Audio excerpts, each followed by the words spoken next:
Салам достор. Бүгүн феминизм эмне үчүн бизге керек деген суроого жооп бергенге аракет кылабыз. Азыр Айдиянын офисинде биздин 3 коногубуз бар. Ошолор менен чогуу талкуу жүргүзүп, балким сиз бизге берип жаткан суроолордун бирөөсүнө дагы жооп аласыздар. Анда эмесе таанышып кетели сиздер менен. Саламатсызбы, менин атым Айжамал Бектенова, мен феминистмин. Саламатсыздарбы, менин атым Назима, мен феминистмин, мен 16 жаштамын. Менин атым Айдана, мен феминистмин. 2 жылдан бери ошондой бир марштарга катылып, өзүмдүн позициямды, өзүмдүн ойлорум ошентип марштарга барып, кыздарды колдоп, өзүмдүн ойлорумду, өзүмдүн пикиримди чыгарганга, көрсөткөнгө аракет кылып атам. Сонун. Ал эмесе кыздар ушу айтып атасыңар, феминизм деп атасыңар, биз дагы жаңы эле феминизм деп айтып жатасыздар. Сиздер өзүңүздөр эмне менен алектенесиздер? Анан кантип ушу феминизмге келдиңиздер? Анан феминист болуу бул эмне? Эмнени талап кылат? Сиздин оюңар боюнча. Мен чоңойгондо мен ушундай ой жок болчу. Мен балдардан, мен эркектен тең эмесмин деген оюм жок болчу. Ушундай үй бүлөдө өсүп, чоңоюп, кичинекей болгондо мени ушундай принижать эткен жок эч ким. Эч ким баскырлаган эмес, Эч ким баскырган жок. Ошол үчүн менин оюмда бул норма деген болчу. Феминизм, теңдик ушундай эле. Анан мен чоңойгондо университетке барганда мен ушундай дискриминацияларды көрдүм. Эмне чоңойгончо мага айтып келаткан нерселерде сен төрөш керексиң, сен турмушка чыгыш керексиң, сен мындай кылсаң керексиң, муну кыл, тигини кыл. Анан ошол үчүн мен оюма келди да, эмне мага ушундай мамиле айтып атышат менин ата энелерим. Анан мен карьера, образованиеди тандап, ошол жолду тандап, ошондой феминизмге келдим. Феминизмге сиз ошентип келдиңиз, Анан ошо сизди турмушка чыгыш керексиң, мындай кылыш керексиң, кыз болгондуктан идеш аякты жууш керексиң деп атпайсыздарбы? Ошону сизге ким айтып жатты? Менин чоң апам, чоң атам, менин туугандарыңыздан, ошентип айтып, кызга университет, образование ушундай нерселер керек эмес. Аябай керек эмес да. Сен жакшы турмушка чыксаң, ошол сенин главный карьера болот. Сага эч ким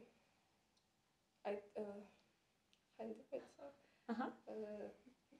менин тандоом ушул карьера деген жол, менин ишим. Ооба. Ошондон мен бул жолу сиз ушуну тандадыңыз, Жакшы. Силер кыздар кантип келдиңер феминизмге? Эми биринчиден айтып коюш керек, мен өзү жөнөкөй кыргыз үй бүлөдөн да, ата энем кыргыз, биз ата энем азыр Айылда жашайт. Айылда өскөн мен дагы 7-класстан бери мурун шаарда жашагам, азыр менин ата энем башка областка көчүп кетти да. Анан ошондон бери менин башымда бир нерсе алмашып кетти да. Кичинекейден бери мен көрүп аткан менин жеңелерим үйгө ала качуу менен келген да. Аларды эч ким сураган жок биздин үйүбүздө. Апамды дагы бирөө ала качып кеткен. Ошентип анан мага бир убакытка чейин ошол бир норма болгон да, бир ала качуу, бирөөнү үйгө алып келип ошондой жол менен бул норма, бул баарыбызга болот, бул кыргызчылык, бул ошондой тартипте жашаганга биз татыктуубуз деп ойлоп аткам. Анан эмне өзгөрттү сенин оюңдоруңду? Кантип өзгөрттү? Билим өзгөрттү.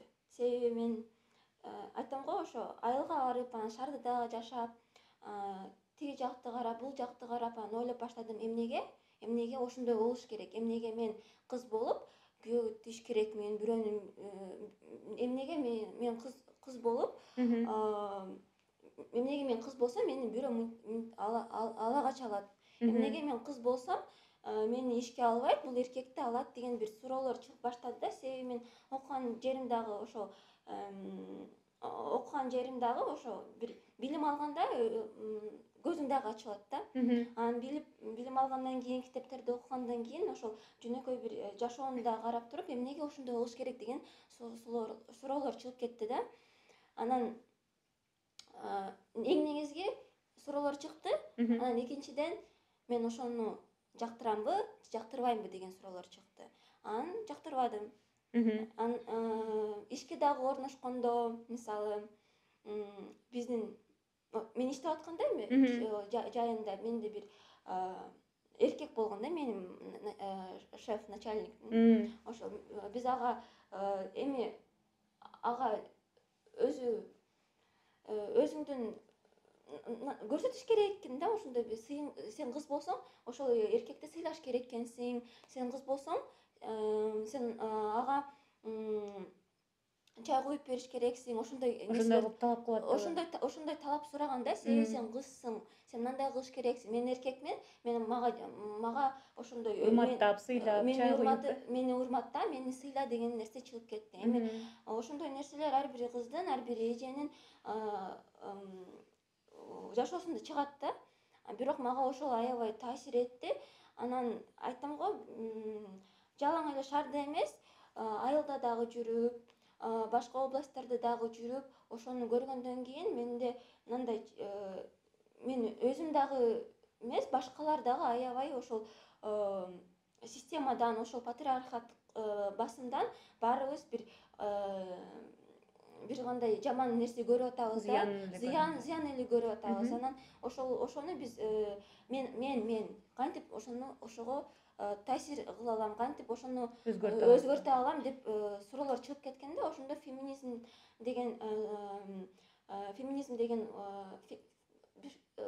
деген оюма келди да. Анан ошону окугандан кийин, кичине билим алып, башкалардан сурап түшүндүм, бул жаман дагы нерсе эмес.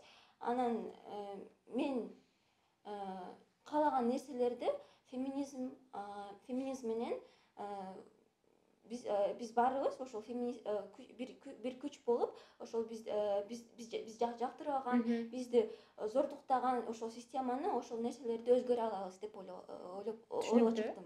Жакшы. Назима, анан сиз дагы феминистмин деп айтып атасыз. Анан сиздин өзүңүздүн үй бүлөңүз же досторуңуз буга кантип карашат?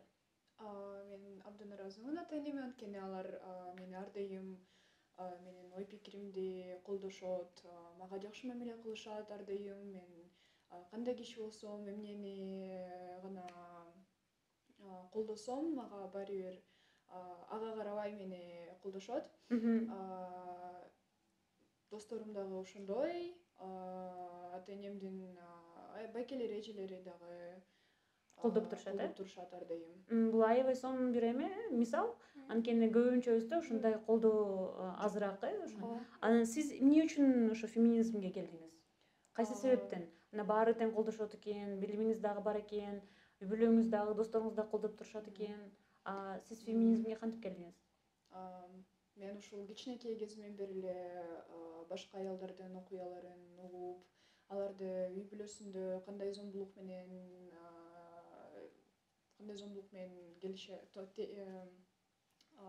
зордукка душар болуп атканын көрүп, же күйөөсү мүмкүн психологиялык жактан дагы зомбулук кылып аялына, ошондой окуяларды окуп, өзүм көрүп, өз көзүм менен, анан ушу феминизм деген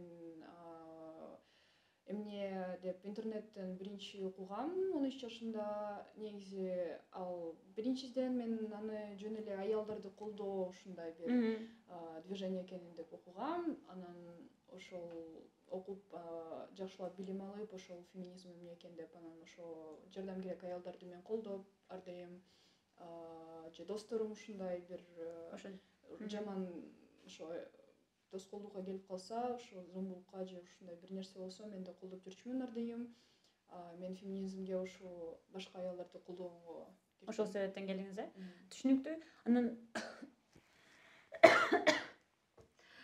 дагы башка бир эме нерсе, биз азыр ушу суроолорду сураганбыз да балдардан, кыздардан. Анан көбүнчөлөр айтат да, мына Кыргызстанда аялдын укуктары тепселенген жок дейт. Мына бар теңдик бар, теңчилик дагы бар. Эмне эле деп атасыңар? кайсы көйгөйлөрдү көтөрүп жатасыңар дейт да. Силер ушуга кандай карайсыңар? Мындай да дүйнөдө бул бүт калкынын 51% аялдар болушат. Анан 70% жакырчылыкта жашайт, 70% бүт дүйнөнүн арабында. Бүткүл дүйнөдө? Анан 83% жалгыз балдарын өстүрүшү, тарбиялайт, алименттерин алышпайт. Биздин өлкөбүздө 40 миллион сом долг бар, Карыз бар. Карыз, алимент менен. Анан биздин жогорку кеңеште 120 депутаттан 20 депутат аял бар. 12 министрлигиден 2 аял министр бар. Анан 50 вуздарда 3 ректор аял турат. Ошондо алардын суроосу бизде теңдик бар, бизде бүт баары бар, равноправие, эмне сиздерге жетпейт деген сурооду түшүнбөйм. Ар бир 4-чү аял зордук зомбулукка душар, э? Анан 4% сексуальный зомбулук, Сексуалдык зомбулукка туш келет. Анан 14% эмоционалдуу зордук зомбулукка туш келет. Эми мындай айтса болот да. Көбүнчө ойлойт да, мына газеталарды окусам, интернетте окусам, ооба закондорду мыйзамдаларды чыгарат, ошол мыйзамдар иштейт, баары жакшы. Бирок бул мындай бир идеал да, идеал. Ошол закон, мыйзамдар, ошол биздин силердин укуктарыңар сакталат, эмне чыгып атасыңар, бул деген бир идеал да. Ошол идеалга биз бул жетишкенге биз аракет кылып атабыз да. Биз ошо айтып атат да, мына мыйзамдар эгер иштесе, эгер баары иштесе, эгер баары ошондой жакшы болсо, биз эмнеге чыгат элек? Ошол силер машка чыккансыңар, э? Машка чыгып Чөңүздөрүңүздүн машка. Канчанчы жолу машка чыгып атасыздар? Экинчи. Бул экинчи жолу, э? Ошо эмне себептен силер кайрадан экинчи жолу чыгып атасыңар? Дагы башка бир суроо мындай деп атышат да. Макул биз деген мына айтат да, мына аялдардын укуктарын коргоого макулбуз дейт да. Бирок башка методдор менен эмне үчүн марш кантип ушул аял укуктарын коргоодо жардам берет деп сурап атышат да. Негизи 8 марттын тарыхы мындай болгон. Клара Цеткин деген феминист болчу, бул 19 кылымда жашаган. Анан 8 мартта ал ушундай айтты да, бул күндө ар бир аял чыгып эшикке марштап, митингге чыгып, анан өзүнүн укуктарын коргоп, ушул темаларга Өзүнүн укуктарын коргоону талап кылган, э? Ооба, талап кылган. Ошол идеясы да 8 марттын бул жөн эле гүлдөрдү берип коюп, анан ошол үйдө отуруп, эмне чай ичпей, тамак ичип, ооба конокторду тосуп, ушул идеяны ойлошот да. Бирок анын идеясы башка. Мен ойлойм, ушул марш абдан бизге керек, анткени биздин көбүнчө аялдар, айылда жашаган аялдар, алардын оюнда ушул мисалы зомбулук, мисалы күйөөсү бир психологиялык зомбулук болсо деле, күйөөсү аялына айкырып койсо, же сен мындай мисалы тамакта аябай жай жазып атасың, эмне катуу жазабайсың, сен ушундай кылып атасың деп күйөөлөрү урушуп, дайым урушушат аялдарын. Көбүнчө айылда жашаган аялдар, алардын оюнда ушул нормага кирип калган. Айылдан сырткары шаарда жашаган деле кыздардын, аялдардын эмесинде да ошондой болушу мүмкүн, э? Ооба, анан ушул марш негизи жанагындай лозунг, плакаттар менен биз ошону туура эмес, андай өзүңөрдү андай зомбулукка, психологиялыкпы же физикалыкпы зомбулукка алып келбеш үчүн деген маанини биз келтиребиз ушул лозунг, плакаттар менен аялдардын ой пикирин өзгөртүп кичине ушундай туура эмес дегенди. ошо. Анан жана айдан сен айтып кетпедиң мына биз патриархатка каршы күрөшүп жатабыз деп. Жана негизи бул патриархат деген эмне, ошону кандай түшүнсө болот да? Эми кыскача айтканда патриархат бул эркектин бийлиги, бирок эркектин бийлиги бизге жөнөкөй аялдарга, айымдарга, башка кишилерге кандай зыян бергени бул патриархат. Патриархат бул эркектердин бийлиги, ошол эркектердин бийлиги бизге зыян берүү деген мааниге келет. Мисалы мынтип көрсөтөлү, мына аял турат, мына жерде эркек турат. Эркек биздин коомдо эркектин укуктары, эркектин сөзү, эркектин үнү, мүмкүнчүлүктөрү аялдын же башкалардын ошондой эле мүмкүнчүлүктөрүнүн үстүдө турат да, башкалар астыда турат. Ошону патриархат десек болот. Эми ошол жөнөкөй айтканда феминисттик кыймыл ошол укуктарды, ошол мүмкүнчүлүктөрдү теңдеп бир деңгээлге койгонго аракет кылып атат. Эми ошо биз ошол эле баягы патриархат айтып атпайбызбы? Анан ал дагы бир аз мындай системалык деңгээлде дагы болушу мүмкүн. Эгерде биз баягы эле кайра эле ошо мүмкүнчүлүктөр же укуктар деп атабыз. Анан ошол эле учурда эмне үчүн биз там депутаттардын арасында аялдардын депутат айымдарды талап кылып жатабыз? Кайсы себептен алар керек бизге? Аял депутаттар болсо, алар аялдардын укуктарын колдойт. Алар балдардын укуктарын коргошот. Алар социалдык темаларды көтөрүшөт. Ошол үчүн биз алар өзү парламент деген эмне, мамлекет деген эмне? Мамлекет бул жөнөкөй адамдарга жардам берген, системаны курган, жашообузду жакшы деңгээлге кетирген бул бир мындай кишилер да.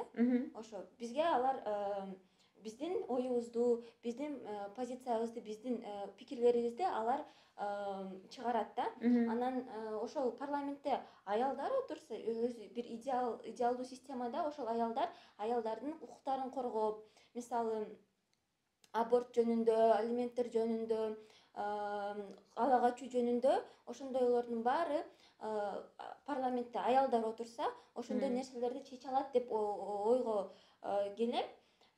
Ошону дагы ойлош керек, себеби бул идеалдуу системада да. Анан ошо бизде өзү мына жерге феминисттик басым аябай көп да. Себеби бизде дагы бир проблема бар билебиз да, ошо аялды жаман көрөт деген нерсе бар да. Азыр бул стереотипти же тилектештиктин жоктугу болуп атат да.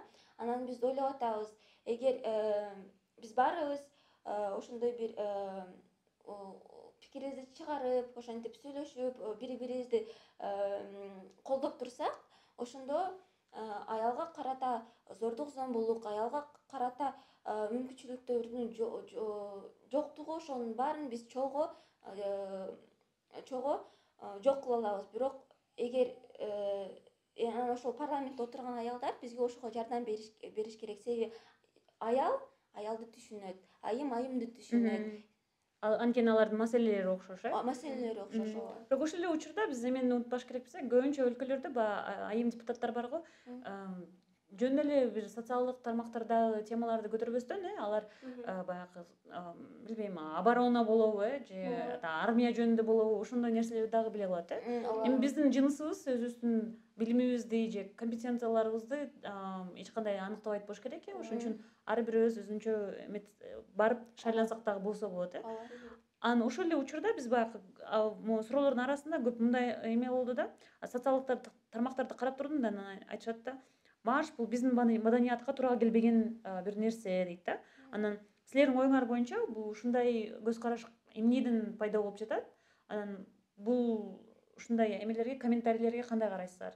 Айтты да, марш, феминизм, феминалия дагы болбоду, ошондой нерселердин баары бул деген кайсы бир Америкадан келген бир нерсе же там батыштан келген бир нерсе, биздин өзүбүздүн традицияларыбызга жатпаган бир нерсе деп айтышат да. Анан биздин культурабызга туура келбейт дейт да. Сиздер бул көз караштарга кантип жооп берет элеңиздер? алар биздин менталитетке жарашпайт дегендер, алар туура эмес айтып атышат. Эмнеге бизде Рукая Салиева, Курманжан Таткар, Нусра Бишеналиева деген айымдар бар болчу. Алар тарыхта 19-кылымдарда, 18-кылымдарда ошондой темаларды көтөрүп, ошондой темаларга сүйлөп, аялдардын укуктары, теңдик мындайларды көтөрүп жаткан, ошол эле маселелерди. Ошол эле маселе. Бул биздин маданиятка жарашпайт, бул биздин менталитетибизди бузат. Америкадан, Европадан келген жок. Бул бизде эле биздин кыргыз кыздар чыгып, кыргыз кыздар өзүбүздүн проблемабызды, укуктардын жөнүндө айтабыз. Ошол марштарда бир гана күн эле бар. Биздин үнүбүз маанилүү болгондо бир эле күн бар. Ошол күндү биз колдонууга аракет кылабыз. Дагы кошуп кетсем болот, ошо бир 95 жыл мурундагы Бишкекте 8 мартта аялдар чыгып жүргөн марштарга, ошо аялдардын укуктарын коргогонго, бул деген бизде мурункудан бери эле бар. Бул жаңы эле төрөлгөн движениялардын бири эмес. Ооба, бул илгертен бери бар, Советский Союздан бери. Бул деген биздин менталитетибизге туура эле келет деп ойлойм. Биз деген ошо аялдарды коргоо деген бул негизи мен ойлойм ушу жөнөкөй эле нерсе. Анткени ар бир аялды колдоп туруш керек, эркектер да колдош керек. Бир адамдар бир эле ушул бир эле деңгээлде болуш керек.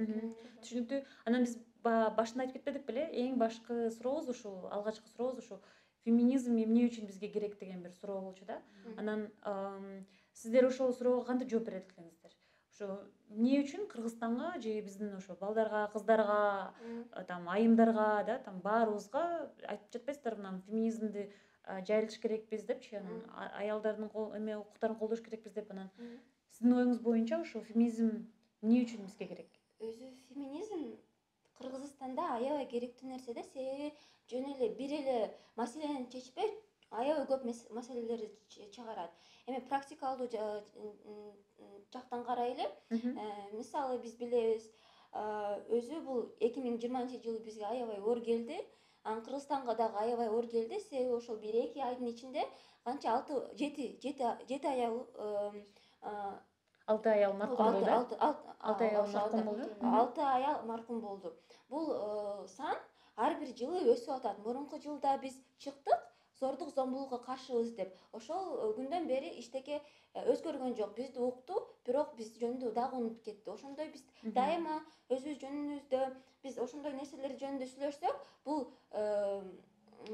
бул феминизмдин максаттары бир унутулбайт да. Дайыма ошол маселе эң алдыңкы жерде турса, дайыма ошол угулса, көтөрүлүп турса, ошондо бул бир нерсе болуп чыгарылат. Биз ошол феминизм кандай эмне үчүн керек? Биринчиден, бул ар бир кишини коргоо үчүн керек.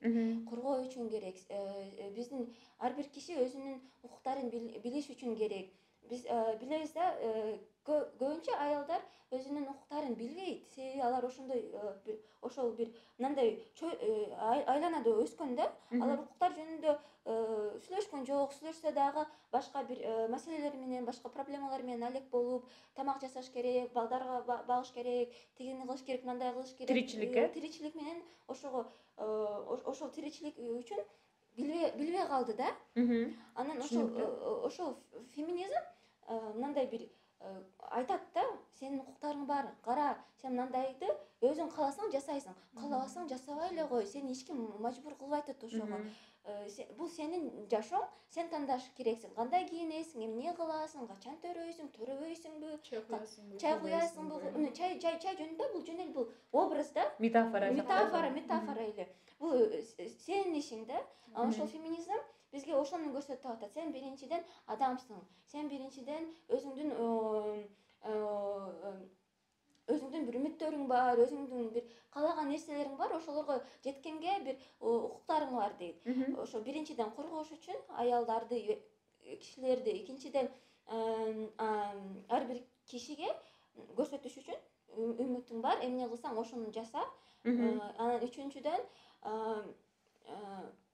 эмне үчүн феминизм бизге керек? Себеби ар бир күнү бизде аябай ар бир кыз чоң проблемалар менен, чоң жамандык коом тараптан аябай жаман нерселерден бар да. Мисалы сен ишке барган туш келебиз, сен ишке барасың. Мисалы кээ биркилер сени албай коет ишке, себеби сен кызсың, сен төрөйсүң, сен анан декрет аласың, декретке чыгып кетесиң, ошол үчүн сени ишке албайт. Бирок эркек сенден бул ишке анча деле сенден бул ишти жаман жасаган же сен бул төрөбөйт, бул декретке кетпейт деп туруп ошентип албай коет. Ошондой бир ар бир күндө бизде аялдарга тоскоолдук бар. Силер ошол тоскоолдуктарды көргөнгө, ошол тоскоолдуктарды жок кылганга феминизм керек. Себеби феминизм ал айтат, карагыла, мына болуп атат, ошону мамлекет, коом мынаны карагылачы, мынаны көңүл бургула, ошондой жок болуш керек. Биз баарыбыз теңбиз, биз баарыбыз ошондой нерсеге эч ким татыктуу эмес деген нерсеге жакшы. Назима, сен үчүн феминизм эмне үчүн керек? Феминизм ар күндү жашоодо ар күндө керек. Анткени күндө мен мисалы жөн эле мектептен чыкканда, үйгө баратканда мындай толпа болуп эркектер турат, студенттерби же мага окшогон эле окуучуларбы, алар мага ар дайым тиешишет, бир эй чоң кыз деп кыйгырышат артыман же. Да, ошентишет. Ушу мага постоянно тиешишет ушу эркектер. Мен өзүмө психологиялык жактан мага аябай жакпайт, анан өзүмдү жаман дагы сезип баштайм. Анан мен жалгыз эле кыз эмесмин, ушундай күнүмдүк күнүгө ушундай мисалдар бар. Тоскоол келген мындай кыздар көп. Кээсте аялдар да туш келет, чоң аялдар дагы. Анан бизде ошо Кыргызстанда көбүнчө аялдар ушунун баарын нормага алышат. Мага феминизм ушул башка аялдарга бул туура эмес деген ойду жайылтууга керек. Түшүнүктүү. Азыр биздин убактыбыз да бүтүп калды. Эми балким ушу башка кыздарга сиз эмне деп айтат элеңиздер, ушул эгерде феминисттик кыймылга кошулам десе, аял укуктарын коргойм десе, сиз аларга кандай кеңеш берет элеңиздер? Аябай кыскача, убактыбыз аз болуп калды. Ар кандай эле кааласаңыз төрөгүлө, кааласаңыз үй бүлөнү болгула, чай куюп, өзүңүз үй бүлөнү сактап, ушул феминизм сизге эчтеке деп аткан жок. Сизди феминизм коргойт. Укугуңузду коргойт. Ар кандай эле болуңуз. Же карьераны тандасаңыз, же үй бүлөнү тандасаңыз, бирок карьера, үй бүлө бул антоним. Карама каршы келип жок. Алар сиз ар кайсындай болсоңуздар болот, болсоңуз, феминизм бир гана эле зордук зомбулукка каршы теңсиздикке каршы, ушул жакка эле каршы. Сиз кандай эле маселе, кандай эле решение, чечим эле кылсаңыз, ушул феминизм сизди колдойт. Түшүнүктүү. Ал эмесе достор, ошо биз азыр өзүбүздүн талкуубузду жүргүздүк, феминизм эмне үчүн керек деп. Эгерде сиздин өзүңүздүн дагы башка ой пикирлериңиз бар болсо, бизге комментарий кылып жаза берсеңиздер. Ал эмесе сиздерге да чоң рахмат. Сизге рахмат. Көрүшкөнчө.